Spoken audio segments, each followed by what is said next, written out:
The internet has been around for longer than you may think. It was developed in 1958 by the U.S. Department of Defense. NBC News called it the infrastructure that connects the networks across the world, and it's very easy to see how this statement's true. The internet, however, is different from the World Wide Web.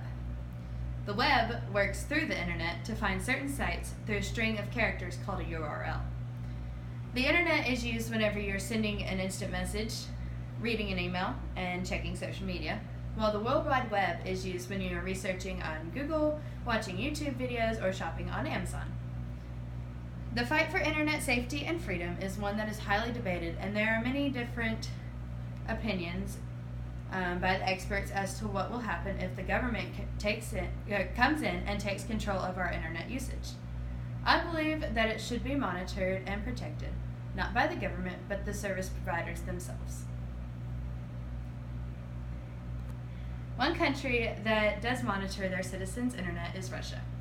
Andrei Solotov wrote an essay that describes the registry of banned information, which includes prohibited sites due to their extremism, promotion of child pornography, suicides and drugs, and piracy sites. It also includes all mentions of calls for unauthorized protests against the government. So on one hand, the government is blocking the immoral things on the internet, but they're also restricting their citizens' freedom of speech.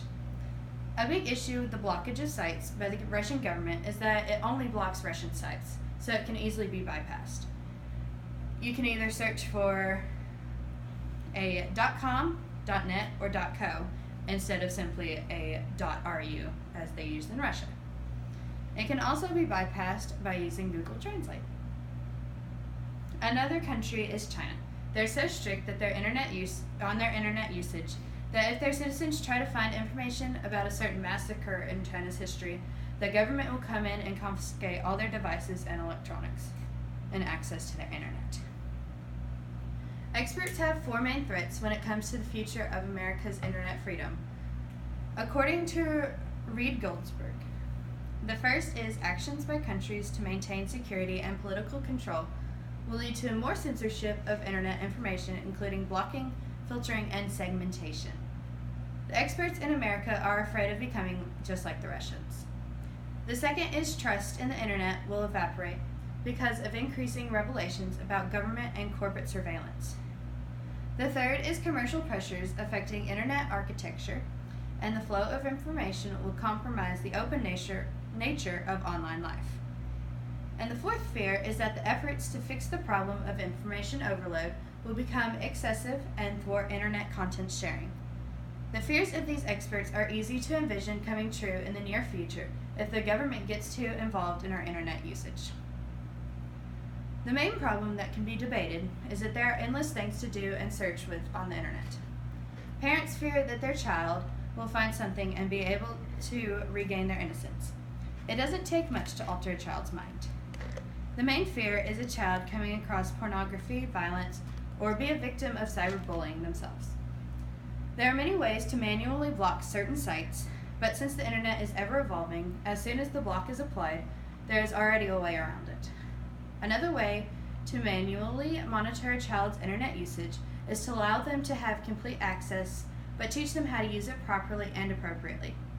There is no filtering system that will keep everyone 100% safe, but if we are taught from a young age the proper way to use the internet, we will be much better off. Experts say that the only way to have the best monitoring of our internet usage is by parental controls. Nowadays, Instagram, Twitter, and Facebook all have a system that will block certain phrases from your newsfeed if you change your settings. For instance, if you didn't want to see things about the Democratic Party, you would go into your settings and type in phrases to block, such as Hillary Clinton, Democrat, or Bernie Sanders. This way, these posts won't be cluttering your newsfeed when all you really want to see are cute cat videos. The internet is such a good and useful tool when it's used properly. Instead of having the government monitor our usage and our searches, we should be taught from a young age and the appropriate and safe way of using it. Thank you for listening to my speech. I hope I have persuaded you.